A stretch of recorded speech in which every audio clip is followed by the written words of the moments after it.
ये डिस्क क्या होती है, उससे तुम्हारी हेल्प हो जाएगी। अ, अब मटेरियल इसमें इतना ज़्यादा है कि बंदा 2 दिन लगा रहे तो ख़त्म नहीं होना, इतना ज़्यादा इसमें एक्चुअली थ्योरी और मटेरियल है। तो डिस्क का जो बेसिक स्ट्रक्चर है वो तुम्हें पता होना चाहिए कि ट्रैक क्या होता है, हेड क्या होता है, सेक्टर क्या होता है, ठीक है ना। Cylinder, head.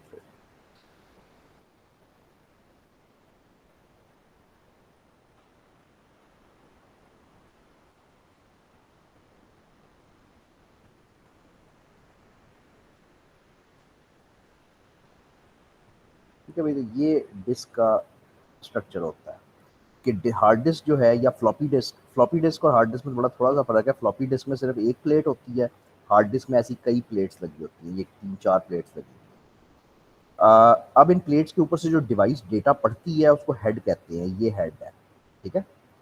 अब हेड जो है वो सिर्फ इस तरीके से घूम सकता है, हेड आगे पीछे नहीं हो सकता, हेड सिर्फ इस मोशन के अंदर घूम सकता है। तो हेड जो है वो डेटा रीड करता है।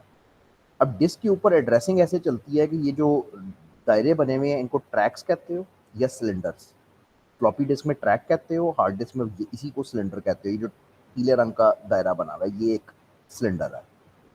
ये जो नीले रंग का एक स्लाइस बना हुआ है इसको सेक्टर कहते हैं, ठीक है। और फिर हेड होता है। हेड का काम ये है कि हेड हेड यहाँ से समझ आएगा कि हर डिस्क की जो सतह है, जो सरफेस है, उसके ऊपर एक हेड होता है, एक नीचे हेड होता है, एक ऊपर से डेटा पड़ता है, एक नीचे से डेटा पड़ता है।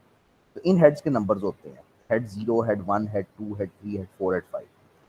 अब अगर मैं तुम्हें बता दूं कि हेड 3 से पढ़ना है तो तुम्हें फौरन समझ आ जाती है कि अच्छा यार इस प्लेट के नीचे से डेटा पढ़ना चाह रहे हैं। उसके बाद ये तो समझ आ गई ये प्लेट कौन सी है। अब उस प्लेट के ऊपर कहाँ से डेटा पढ़ना है तो वो पता चलता है सिलेंडर और सेक्टर नंबर से। अगर मैं तुम्हें ट्रैक नंबर दे दूं, जैसे ये पीले ट्रैक का नंबर ट्रैक नंबर 5 दे दूं और सेक्टर नंबर 3 दे दूं, तो तुम उसकी इंटरसेक्शन पे जाके तुम्हें यहाँ पे एक ब्लॉक मिलेगा, ठीक है। तो ब्लॉक वो मिनिमम डेटा है, मिनिमम एरिया है जो तुम डिस्क से पढ़ सकते हो या लिख सकते हो। मेमोरी में, रैम में बाइट्स होती हैं, मेमोरी बहुत आसान होती है, उसमें बाइट्स होती हैं। एक एक बाइट रखी होती है और एक अलमारी की तरह चलता है कि 0 से लेके 1 2 3 4 5 6 7 8 इस तरह से एड्रेस चलते हैं। लेकिन डिस्क के ऊपर ऐसा नहीं है। डिस्क के ऊपर एड्रेसिंग बड़ी मुश्किल है। मुझे तुम्हें सिलेंडर नंबर बताना पड़ता है, हेड नंबर बताना पड़ता है, सेक्टर नंबर बताना पड़ता है। फिर उसकी मदद से तुम एक पहुंचते हो ब्लॉक तक, और फिर उस ब्लॉक को आप रीड कर सकते हो या राइट कर सकते हो। आपकी जितनी फाइल्स, जितने फोल्डर्स डिस्क पे पड़े हुए हैं वो सारे एंड पे किसी ब्लॉक में पड़े हुए हैं। तो उसका एड्रेस विंडोज़ मेंटेन कर रही होती है, इसलिए हमें पता नहीं चलता। हम फाइल पे डबल क्लिक करते हैं, विंडोज़ वहाँ से एड्रेस देखती है, एड्रेस देख के फाइल ओपन कर देती है। अब वो कैसे करती है, ठीक है। वो करती ऐसे है कि उसके पास एक रूट डायरेक्टरी का स्ट्रक्चर मौजूद होता है। जब तुम एक खाली डिस्क के ऊपर, एक बिल्कुल खाली डिस्क के ऊपर कोई ऑपरेटिंग सिस्टम इंस्टॉल करते हो, वैसे तो विंडोज़ की बात होनी चाहिए, लेकिन विंडोज़ के पीछे डॉस है, विंडोज़ एक्चुअली डॉस के ऊपर बनी हुई है। तो वो डॉस की बात कर रहा है, ठीक है, सही है। तो डॉस जब तुम इंस्टॉल करते हो एक डिस्क के ऊपर, तो डॉस अपने डेटा स्ट्रक्चर्स इंस्टॉल करता है उसके ऊपर। बहुत सारे डेटा स्ट्रक्चर्स हैं, फैट्स हैं, एफसीबीज हैं, रूट डायरेक्टरी है, क्लस्टर्स हैं, बहुत कुछ है। लेकिन उनमें से एक डेटा स्ट्रक्चर जो है उसको रूट डायरेक्टरी कहते हैं, ठीक है। रूट डायरेक्टरी का स्टार्टिंग एड्रेस ये होता है, head number 1, track number 0, sector number 2, ठीक है। अब रूट डायरेक्टरी के अंदर क्या होता है, रूट डायरेक्टरी के अंदर तमाम फाइल्स का मेटा डेटा होता है। अ, मैं फिर कहूँगा तुम जितनी फाइल्स फोल्डर्स डिस्क पे बनाते हो, डेस्कटॉप पे फोल्डर्स में जहाँ पे भी बनाते हो, उन सारों की एंट्रियाँ होती हैं विंडोज़ के पास कि फलानी फाइल है, उसका ये नाम है, वो इस जगह पे, मोस्ट इंपॉर्टेंट कि वो इस जगह पे पड़ी है। भाई जब तुम एक फाइल को डबल क्लिक करते हो तो वो फाइल कैसे डिस्क पे से तुम्हारे सामने आ जाती है। डिस्क घूमती है और डिस्क उस जगह पे जाती है जहाँ पे वो फाइल पड़ी हुई है। तो उसका address, head, sector, track number कहाँ लिखा होएगा, वो किसी विंडोज़ ने कहीं पे किसी डेटा स्ट्रक्चर के अंदर लिखा होएगा कि ये फाइल फलानी जगह पे पड़ी हुई है, ताकि जब तुम उस फाइल को डबल क्लिक करो तो वो सीधा जाए उस एड्रेस पे, वहां से डेटा उठाए और फाइल तुम्हें ओपन करके दे। आ, ये तो मतलब काफ़ी हद तक ये इस तरह है कि जैसे तुम यहाँ पे कहीं पे भी डायरेक्टरी लेते हो ना इसमें डॉस में, कभी डॉस में dir डायरेक्टरी लो तो तुम्हें वो बता देता है कि ये तुम्हारी फाइल का नाम है, ये उसका साइज़ है, ये उसका टाइम था जितने बजे वो बनी थी और ये उसकी डेट थी जब वो बनी थी। बल्कि इससे ज़्यादा डिटेल्स मिलती हैं, मुझे लेनी नहीं आती। डायरेक्टरी स्लैश पी है शायद, नहीं ये भी नहीं है। तो ये एक फ़ाइल के मुतालिक बहुत सारी इन्फॉर्मेशन उसने रखी है। अच्छा, अगर विंडोज़ में देखना चाहो तो विंडोज़ में ऐसे देखते हो, किसी भी फ़ाइल पे राइट क्लिक करो और उसकी प्रॉपर्टीज़ देख लो। तो विंडोज़ इस तरह से तुम्हें बता देती है कि फ़ाइल का ये नाम है, ये उसका साइज़ है, ये उसका पाथ है, इस जगह पे पड़ी हुई है, इतने बजे बनी थी। ये सारी एट्रीब्यूट्स फ़ाइल्स के बारे में तुम्हें बता देती है। लेकिन कहीं पे ये नहीं बताती कि ये किस ट्रैक, सेक्टर और हेड पे पड़ी हुई है।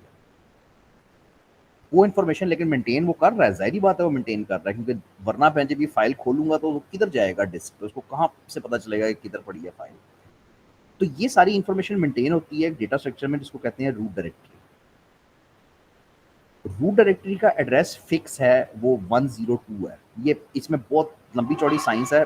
तुम्हारे 8वें सेमेस्टर में एक सब्जेक्ट है सिस्टम प्रोग्रामिंग, उसमें जाके तुम ये पढ़ोगे कि ये एड्रेसेस कहाँ से आ रहे हैं, और मतलब बल फिलहाल इसको मानो कि बस ये इसका एड्रेस है।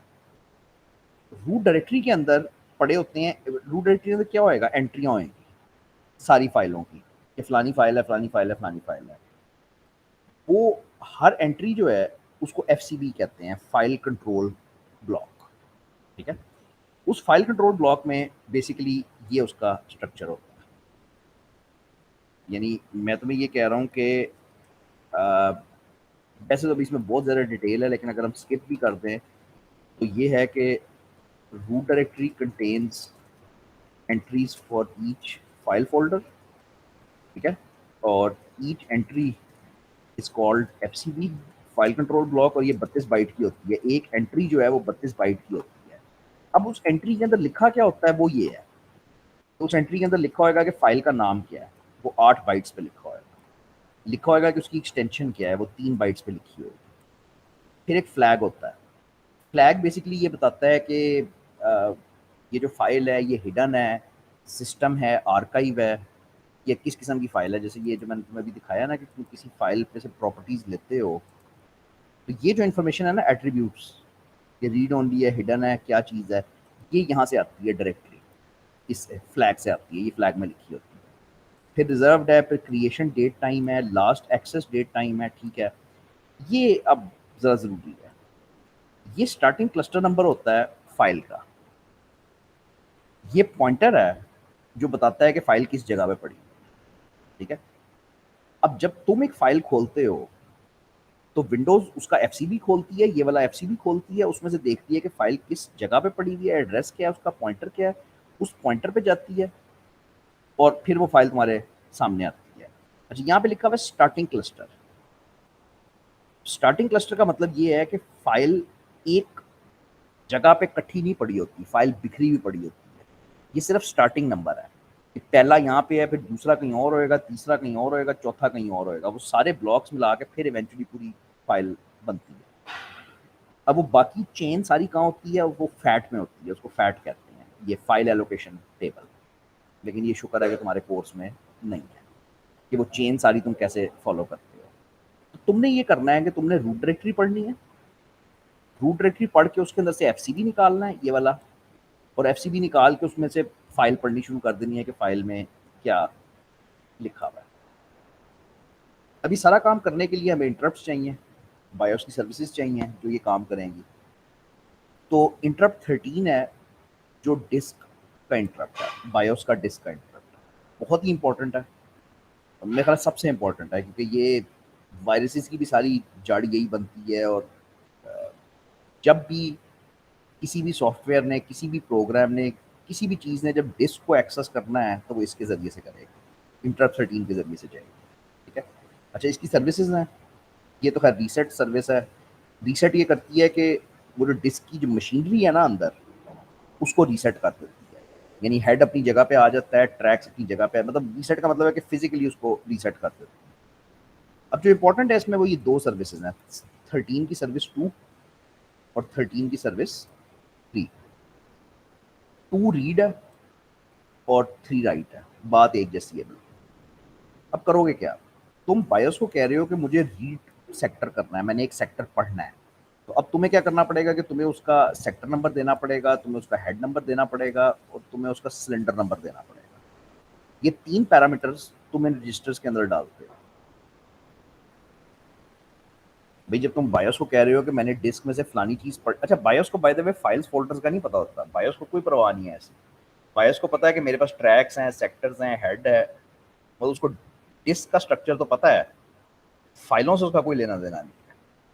फाइलें तो उस वक्त बनती हैं जब ऑपरेटिंग सिस्टम का वजूद आता है ना। तो बायोस डिस्क को बिल्कुल एक रॉ लेवल पे देखती है, ट्रैक्स, हेड, सेक्टर्स। यही मुश्किल है। मुश्किल यही है कि जब तुमने बायोस में से कुछ पढ़ना है तो तुम्हें उसका cylinder, track, sector, head number बताना पड़ेगा, वो तुम यहाँ पे बता रहे हो। उसके बाद तुम ड्राइव नंबर बताते हो। ड्राइव नंबर मुश्किल नहीं है। अगर फ्लॉपी डिस्क है तो ड्राइव नंबर 0 होता है, और अगर हार्ड डिस्क है तो ड्राइव नंबर 80 होता है, 80। ठीक है। उसके बाद तुम एक मेमोरी के किसी एरिया का पॉइंटर दे देते हो। बात यह है कि जब वो सेक्टर पढ़ के उसने लाना है तो वो ला के कहीं पे रखना भी तो है ना, तो वो रैम का, मेमोरी का एक बफर दे देते हो। ये 512 बाइट्स का होता है यूजली, क्योंकि जब तुम डिस्क से जाके एक ब्लॉक पढ़ते हो तो हर ब्लॉक बाय डिफॉल्ट 512 का होता है।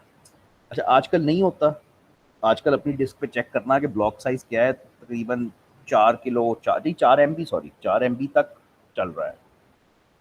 तो इसलिए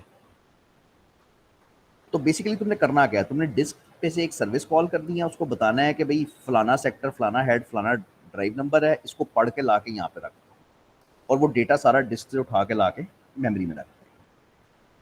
अब तुम मेमोरी में उसको पढ़ सकते हो। यार एक वो भी होता है, अच्छा मैं देखता हूँ, ये इंटरप्ट 13 की सर्विस 2 और 3 हुई। सर्विस 8 है गेट ड्राइव पैरामीटर्स, वैसे तो बड़ी काम की चीज़ है, लेकिन मेरा नहीं ख्याल हम ज़्यादा इस्तेमाल करते हैं, देखते हैं। तो इसको हम सिर्फ ड्राइव नंबर बता देते हैं। ड्राइव नंबर वही कि फ्लॉपी के लिए 0 होएगा और हार्ड डिस्क के लिए 80 होएगा, 80।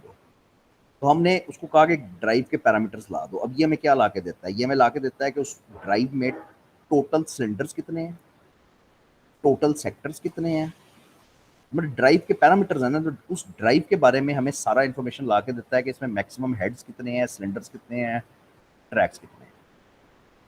नॉर्मली जब तुम हार्ड डिस्क खरीदते हो तो उसके ऊपर स्टिकर लगा होता है, उस पर भी ये लिखा होता है कि इसके अंदर इतने सिलेंडर हैं, इतने हेड हैं, इतने सेक्टर हैं। लेकिन अगर तुम सॉफ्टवेयर के ज़रिए से ये पढ़ना चाहते हो कि भाई ड्राइव की डिटेल है क्या, तो फिर तुम ये सर्विस कॉल कर सकते हो।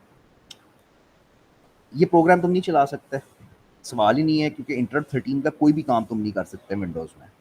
विंडोज़ ने स्ट्रिक्टली ब्लॉक किया हुआ है, बल्कि सब ऑपरेटिंग सिस्टम ने ब्लॉक किया होता है, क्योंकि ये बड़ा डेंजरस इंटरप्ट है। ये पूरी डिस्क पे एक सर्विस चला के डिस्क को ज़ाया कर सकता है। एक छोटी सी सर्विस चलानी है और वो सारी डिस्क फॉर्मेट हो जाएगी, ज़ाया हो जाएगी, कुछ भी हो जाएगा। तो ये प्रोग्राम चलेंगे सिर्फ और सिर्फ डॉस के अंदर। ये कंप्यूटर को बूट करो डॉस के अंदर यूएसबी से, एक सी चीज़ से, और ये वाहिद रास्ता है इनको चलाने का बेसिकली। तो समझ हम लेते हैं लेकिन कि कर क्या रहा है। तो ये 3 लाइनें सिंपल, इंटरप्ट 13 की सर्विस 0 कॉल हुई है। ये रीसेट की सर्विस है जो फिजिकली उसको रीसेट करेगी। अच्छा डिस्क सर्विसेज में इसने लिखा नहीं या मैंने पढ़ा नहीं, हाँ सॉरी मैंने पढ़ा नहीं। डिस्क सर्विसेज में ये होएगा कि जब सर्विस चल के वापस आएगी, अगर तो कोई एरर है तो कैरी फ्लैग सेट हो जाता है।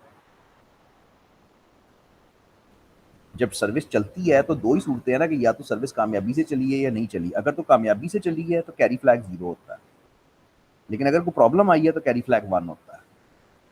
अगर कैरी फ्लैग 1 है तो इसका मतलब है कोई प्रॉब्लम आई है, तो उस सूरत में एरर का जो कोड है वो AH में पड़ा होता है हमेशा। अच्छा ये हमेशा होएगा, इंटरप्ट 13 की कोई भी सर्विस उठा लोगे तो यही कहानी होएगी।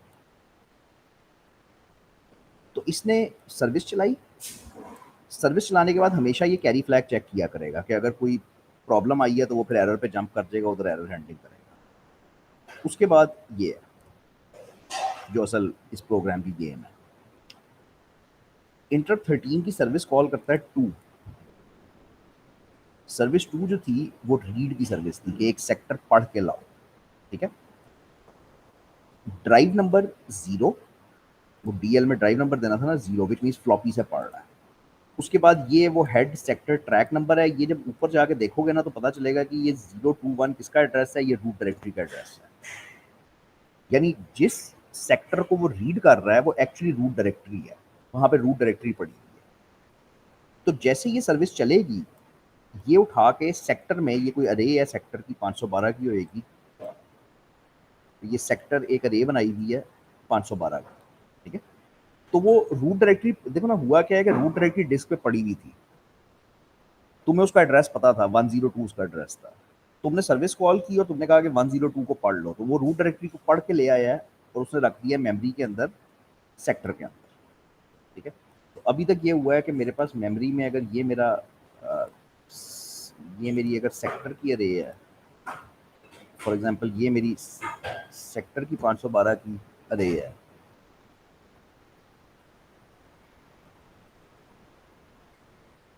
तो इसके अंदर पढ़ के वो रूट डायरेक्टरी ले आया। Very good. रूट डायरेक्टरी के अंदर क्या होता है, मैंने तुम्हें बताया कि 32 बाइट के एफसीबीज होते हैं। रूट डायरेक्टरी के अंदर रूट डायरेक्टरी के अंदर क्या होता है, एंट्रियां होती हैं, हर एंट्री को कहते हैं एफसीबी, ठीक है, और हर एफसीबी 32 बाइट का होता है।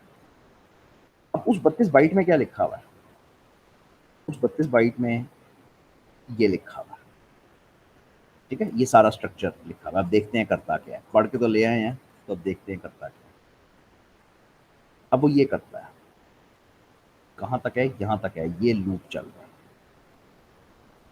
नहीं सॉरी ये भी नहीं है, यहाँ तक है, नेक्स्ट एंट्री, ये नेक्स्ट एंट्री लिखा हुआ है, jump if not equal next entry, तो ये लूप चल रहा है सारा।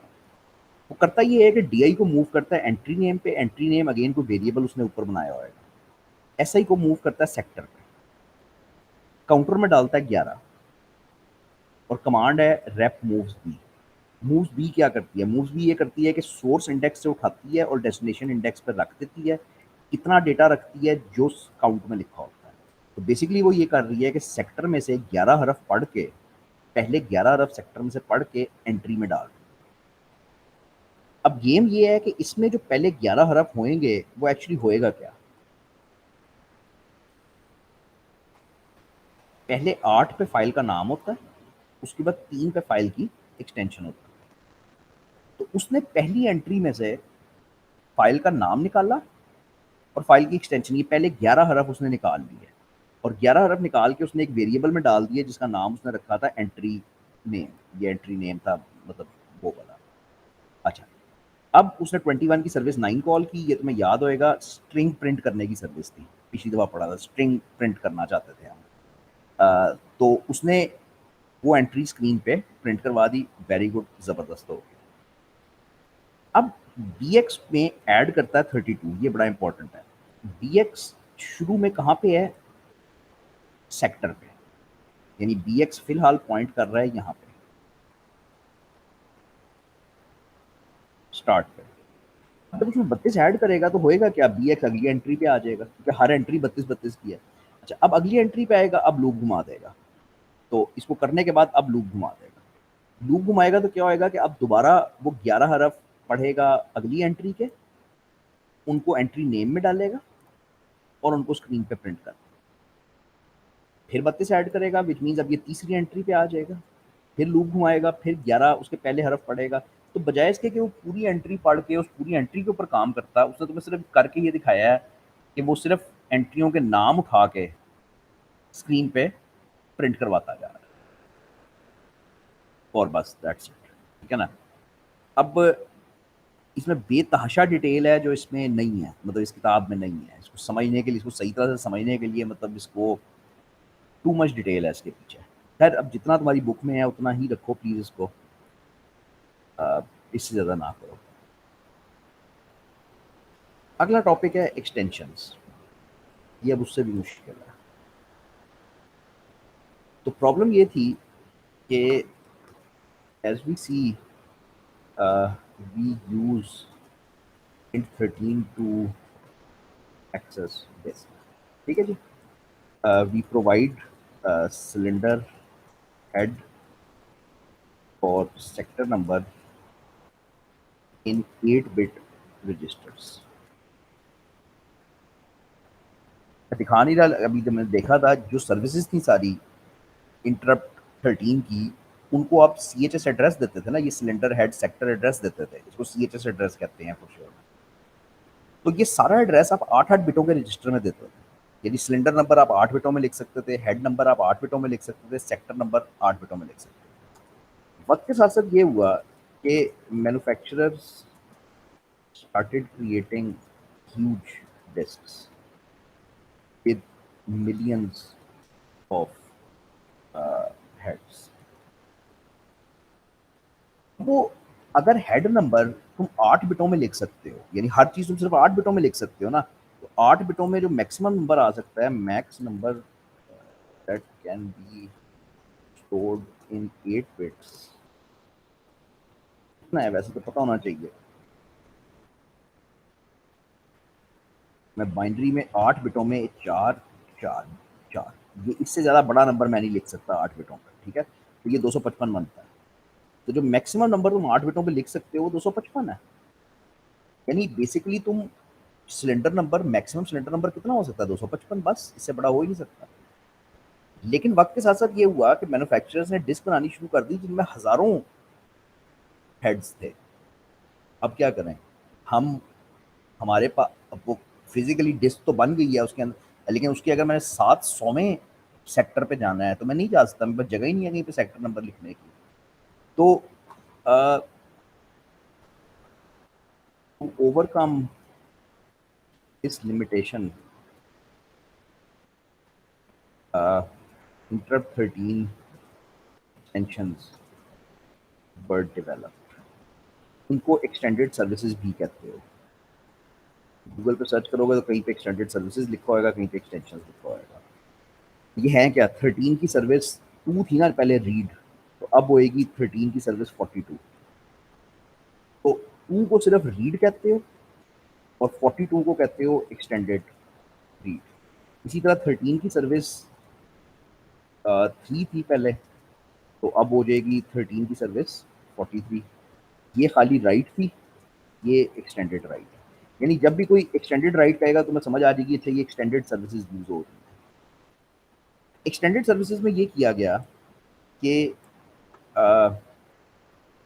एक नया एड्रेसिंग सिस्टम बनाया गया। We started using LBA addressing in extended services, instead of क्या, instead of CHS addressing. IP version 4 आजकल ख़त्म हो रहा है और 4-5 साल में IP वर्जन 4 ख़त्म हो जाएगा और एक नया सिस्टम बन जाएगा IP वर्जन 6। तो एक एड्रेसिंग सिस्टम है ना, बस, और तो कुछ नहीं है।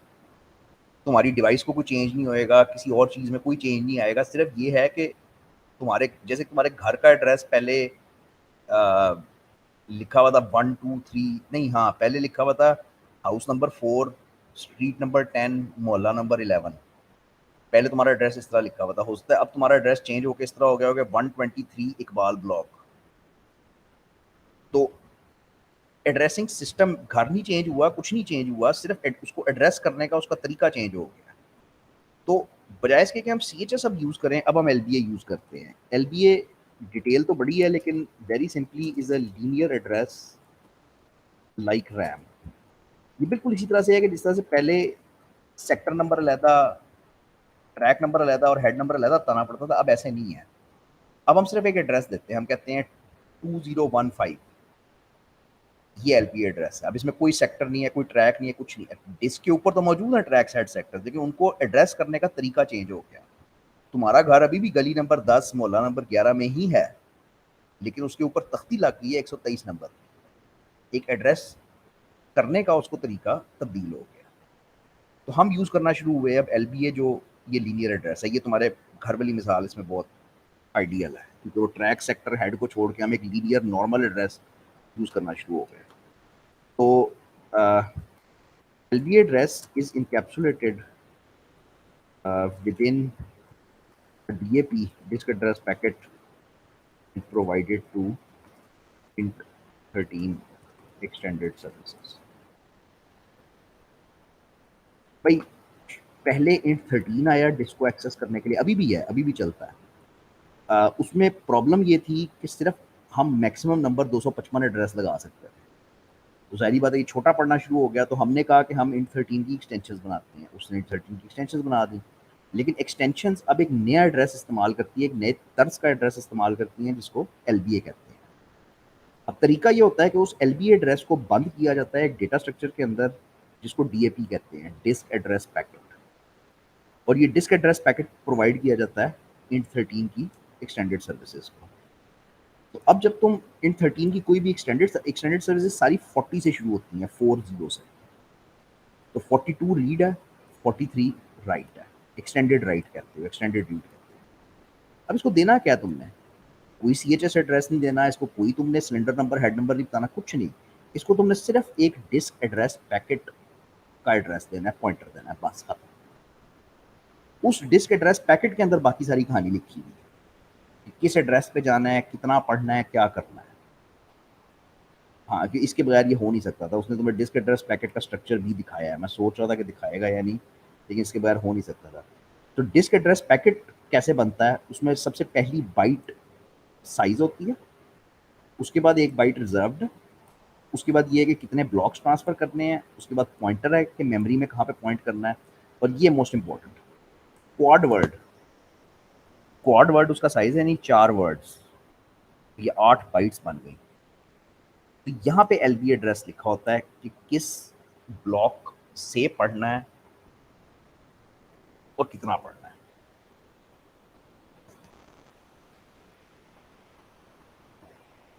तो ये पूरी कहानी दिमाग में बननी चाहिए कि 13 थी, उसमें क्या प्रॉब्लम आई, फिर हमने एक्सटेंडेड क्यों बनाई, और फिर LBA बनाया, और LBA को बंद किया DAP में, और अब फाइनली DAP को आप इस्तेमाल करोगे। अच्छा जी, अगली चीज़ जो है वो यकीन करो इससे भी ज़्यादा मुश्किल है। और ये सारा कुछ थोड़ा सा लिखा हुआ है। मैं ज़्यादा नहीं करूँगा, लेकिन जितना मिनिमम चाहिए वो तो करना ही पड़ेगा। यहाँ जब पे तुम बच्चे डिस्क को देखते हो ना, तो डिस्क का, हर डिस्क का जो पहला ब्लॉक होता है, फर्स्ट ब्लॉक, ठीक है, सॉरी डिस्क गोल होती है, लेकिन मैं कह रहा हूँ कि मैंने ब्लॉक्स बनाए, मैंने ब्लॉक 1, ब्लॉक 2, ब्लॉक 3, मैं इस तरह से सोच रहा हूँ डिस्क के बारे में। तो जो फर्स्ट ब्लॉक होता है ना, फर्स्ट फिजिकल ब्लॉक, इसको MBR कहते हैं, मास्टर बूट रिकॉर्ड। किसी भी डिस्क का इसका ऑपरेटिंग सिस्टम से कोई ताल्लुक नहीं है। कोई भी डिस्क हो उसका फर्स्ट फिजिकल ब्लॉक कहलाता है MBR या मास्टर बूट रिकॉर्ड। अगर तुम मास्टर बूट रिकॉर्ड को खोल के देखो कि उसके अंदर है क्या, तो उसके अंदर तुम्हें पहली 446 बाइट्स पे कोड नजर आता है, फिर तुम्हें पार्टीशन टेबल नजर आती है। 3 हिस्से होते हैं किसी भी मास्टर बूट रिकॉर्ड। यहाँ पे तुम्हें कोड नजर आता है, ये गालबन 446 बाइट्स का होता है, बूटस्ट्रैप का कोड होता है। तो बायोस को ये बताता है कि भाई ऑपरेटिंग सिस्टम पड़ा किधर हुआ है, उठाना किधर से है, करना क्या है। उसके बाद पार्टीशन टेबल होती है 64 बाइट्स में, 4 एंट्री होती है। यही तुम्हारे कोर्स में ऐसी की बात अभी करती है। और एंड पे एक सिग्नेचर होता है। सिग्नेचर अगर मुझे सही याद है तो 8855 होता है, शायद मुझे गलत याद हो। सिग्नेचर एंड पे 2 बाइट्स का होता है, वो सिर्फ ये बताता है कि पार्टीशन टेबल ठीक है या करप्ट तो नहीं हो गई। अच्छा, अब इस पार्टीशन टेबल में 4 एंट्रियां होती हैं। इसके अंदर अब contains 4 entries of 16 bytes each। वो एंट्रियां होती हैं सिर्फ फॉर, क्या कहते हैं, प्राइमरी पार्टीशंस। वैसे तो प्राइमरी पार्टीशन का पता होना चाहिए, लेकिन अगर नहीं पता तो primary is the partition where OS can be installed. एक प्राइमरी पार्टीशन होती है, एक एक्सटेंडेड पार्टीशन होती है, दूसरी होती है extended partition where OS can not be. Primary partition वो होती है जिस पे तुम ऑपरेटिंग सिस्टम इंस्टॉल कर सकते हो। अब तुम ज़्यादातर ये नहीं करते, तुम्हारे पास ज़्यादातर सिर्फ एक C ड्राइव होती है, और उसके बाद तुम 10 ड्राइवें और बना देते हो। तो ऑपरेटिंग सिस्टम सिर्फ और सिर्फ C पे इंस्टॉल हो सकता है तुम्हारा। अगर तुम इस पार्टीशन टेबल को पूरी तरह इस्तेमाल करो तो तुम एक कंप्यूटर के ऊपर 4 ऑपरेटिंग सिस्टम इंस्टॉल कर सकते हो एट द सेम टाइम। कोई वर्चुअल मशीन नहीं, कोई वर्चुअल बॉक्स नहीं, कुछ नहीं ऐसा। एक ही वक्त में 4 ऑपरेटिंग सिस्टम्स इकट्ठे इंस्टॉल हो सकते हैं एक डिस्क के ऊपर। तो बायोस में शुरू में मेन्यू आ जाता है कि आज क्या लोड करना है, विंडोज़ लोड करनी है, लिनक्स लोड करना है, मैक ओएस लोड करना है, वो मेन्यू एक आ जाता है। लेकिन हम नहीं करते, हम एक विंडोज़ की पार्टीशन बना देते हैं सी, और उसके बाद डी ई एफ जी इस तरह बना देते हैं। तो प्राइमरी पार्टीशन वो होती है जहाँ पे ऑपरेटिंग सिस्टम जिंदा रह सकता है। ये 16 बाइट की एक एंट्री है। अच्छा, अब उसने तुम्हें ये एंट्री भी दिखाई हुई है, ये वो एंट्री है, ठीक है। अब partition table entry has the following format. उस एंट्री में बेसिकली क्या लिखा होगा, उसमें ये लिखा होता है कि ये जो पार्टीशन है इसका स्टार्टिंग एड्रेस क्या है और इसका एंडिंग एड्रेस क्या है। बेसिकली ये लिखा होता है कि जिस पार्टीशन की हम बात कर रहे हैं वो डिस्क पे फलानी जगह से शुरू हो रही है, फलानी जगह पे खत्म हो रही है, ताकि वो बायर्स को पता हो कि मैंने कहाँ से लोड करना है और क्या लोड करना है। फिर पार्टीशन की टाइप, हाँ सॉरी, ये बाइट नंबर 4 पे लिखा होता है कि ये पार्टीशन की टाइप क्या है, विंडोज की है, लिनक्स की है, फैट है, एनटीएफएस है, क्या चीज़ है। तो यहाँ पे लिखा होता है कि वो कौन सी पार्टीशन टाइप है। अब यहाँ पे ये लिखा होता है कि अगर यहाँ पे 1 लिखा हुआ है तो इसका मतलब है फैट 12 की पार्टीशन है, अगर 5 लिखा हुआ है इसका मतलब एक्सटेंडेड पार्टीशन है, सो ऑन ना, ठीक है। तो तुम गए डिस्क के मास्टर बूट रिकॉर्ड पे, तुमने मास्टर बूट रिकॉर्ड को पढ़ा, उसके अंदर तुम्हें पार्टीशन टेबल मिली, उसमें 4 एंट्रियां होती हैं। उन एंट्रियों के अंदर क्या लिखा होता है वो ये डिटेल है, ठीक है, कि स्टार्टिंग सीएचएस क्या है, एंडिंग सीएचएस क्या है, सो ऑन। अब गेम ऐसे चलती है कि यहाँ पे तुम्हारी एक्सटेंडेड पार्टीशंस नहीं लिखी होती। फॉर एग्जांपल तुमने सी ड्राइव बनाई जिस पे विंडोज है, उसके बाद तुमने D E F G H 4 बना दी, 5 बना दी, वो यहाँ पे नहीं लिखी होती, यहाँ पे सिर्फ प्राइमरी लिखी होती है। तो normally when you install Windows on C only, होता ये है कि पार्टीशन टेबल कंटेन्स 2 एंट्रीज। पहली तो आसान है ना, फर्स्ट एंट्री जो है वो एंट्री फॉर विंडोज पार्टीशन होएगी, इस सारी बात है, वो प्राइमरी पार्टीशन है। सेकंड एंट्री ये होएगी entry for the rest of the disk. यहाँ पे ये नहीं लिखा होएगा कि तुम्हारी डी ड्राइव बनी हुई है, ई ड्राइव बनी हुई है, एफ ड्राइव बनी, नहीं, बिल्कुल नहीं। यहाँ पे सिर्फ 2 एंट्रियां होंगी, पहली तुम्हारी विंडोज की पार्टीशन के लिए और दूसरी पूरी रेस्ट ऑफ द डिस्क, पूरी डिस्क के लिए। अब गेम ये है कि तुम इस रेस्ट ऑफ द डिस्क के फर्स्ट ब्लॉक में जाते हो, ठीक है, यानी अब डिटेल ये होएगी कि first block of this rest of disk contains a dummy MBR, यानी वहां पे दोबारा एक एमबीआर होएगा, लेकिन वो डमी होएगा, जाहिर बात है, क्योंकि एमबीआर एक ही होता है। तो वहां पे एक डमी एमबीआर होएगा, you will find another partition table there, which will contain 2 entries। यहाँ पे पहली एंट्री तुम्हारी डी ड्राइव के लिए होएगी जो तुमने डेटा ड्राइव बनाई हुई है, और दूसरी एंट्री रेस्ट ऑफ डिस्क के लिए होएगी। और अब ये तमाशा रिकर्सिवली चलता जाएगा। अब तुम फिर उस रेस्ट ऑफ डिस्क में घुसोगे, उसके फिर फर्स्ट ब्लॉक में जाओगे, वहां पे फिर पार्टीशन टेबल पड़ी होगी, वहां पे एंट्री होएगी ई ड्राइव की और रेस्ट ऑफ डिस्क की। और ये तमाशा रिकर्सिवली चलता जाता है जिस हद तक तुम चलाना चाहते हो, जिस हद तक तुम्हारा ऑपरेटिंग सिस्टम तुम्हें इजाजत दे देता है। अब ये सारा काम उसने किया हुआ है कोड में, ठीक है, तो उसने कोड में तुम्हें पूरी पार्टीशन टेबल पढ़ के दिखाई है। ये काफी मुश्किल काम है, काफी ही ज्यादा मुश्किल काम है। तो इसमें कुछ हिस्से हैं जो मैं तुम्हें दिखाता हूँ जो जरूरी होंगे। वो इस तरह से है कि अच्छा, तुम स्टार्ट करते हो, स्टार्ट पे तुम एक फंक्शन कॉल करते हो जिसका नाम है रीड पार्ट, सिर्फ एक फंक्शन कॉल कर दिया रीड पार्ट। तो रीड पार्ट क्या करेगा, वो पार्टीशन टेबल रीड करेगा। हाँ, ये है। तो रीड पार्ट ये करता है वेरी सिंपली कि पहले तो वो डीएपी को लोड करेगा ना, डीएपी उसने एक डेटा स्ट्रक्चर बनाया है जिसमें वो एलबी एड्रेस वगैरह डालेगा और फिर इंटरप्ट 13 की सर्विस 42 कॉल करता है। तो ये सारी चीजें अब ऐड अप होंगी ना, इंटरप्ट 13 की 42 ने कॉल की, which means extended read.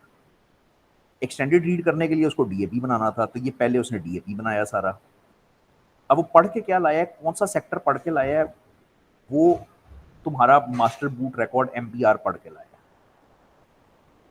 MBR पढ़ के अब वो उसके अंदर से पार्टीशन टाइप्स निकालेगा एक एक करके, कि मतलब ये प्राइमरी कौन सी है और सेकेंडरी कौन सी है, और फिर इसके अंदर रिकर्जन करेगा। नहीं, ये नहीं हो सकता, ये नहीं हो सकता, ये विदाउट गोइंग इनटू डिटेल ये नहीं हो सकता। तो बस ये यहीं पे रुकूंगा। बेतहाशा डिटेल है इसके अंदर, इसमें एक एक लाइन के ऊपर ना इतनी डिटेल है कि मैं तुम्हें बता नहीं सकता। मतलब सिर्फ ये इस हिस्से में ये, मतलब कोई हर चीज़ समझने के लिए ना, पार्टीशन टेबल एंट्री क्या होती है वो समझने के लिए तुम्हें partition table, master boot record, ये सारा कुछ समझना पड़ेगा। इसी तरह से डीएपी क्या होता है वो समझने के लिए तुम्हें इंटरप्ट 13 की एक्सटेंशन, उसकी लिमिटेशन, उसकी प्रॉब्लम, वो सारी समझनी पड़ेगी। तो ये बड़ा मुश्किल चैप्टर है, आखिर ही को मुश्किल है। तो कोशिश करो कि ये सारा रिवाइज करो और फिर मुझे बताओ कि कोई प्रॉब्लम है या नहीं। मैं कल इसको ख़त्म करूँगा, जिसमें डॉस है, डॉस ईजी है। हमने डिस्क को एक्सेस किया है बायोस यूज़ करके, जो बहुत ही मुश्किल है, क्योंकि बायोस जो है वो डिस्क को, डिस्क की ज़बान में उससे बात करता है, डिस्क की ज़बान में, track, sector, head, so on. लेकिन जब डॉस उसी डिस्क से बात करेगी तो डॉस को तो फाइल्स फोल्डर्स नज़र आएंगे। डॉस यानी विंडोज़, तो डिस्क पे तुम्हें, या यूज़र जो है, तुम ट्रैक सेक्टर्स में तो काम नहीं करते, तुम फाइलों फोल्डर्स में काम करते हो। तो इसकी सर्विसेज होंगी फाइल्स की, create file, open file, close file, इस तरह की सर्विसेज होंगी। कदरे आसान, कदरे आसान। लो भाई, यहाँ पे रुकूंगा। मेरा ख्याल है कल हैं हम, दिन रखा है, याद नहीं है लेकिन, हाँ जी कल हैं हम, ठीक है। तो इंशाल्लाह कल मिलते हैं और इसको ख़त्म करें।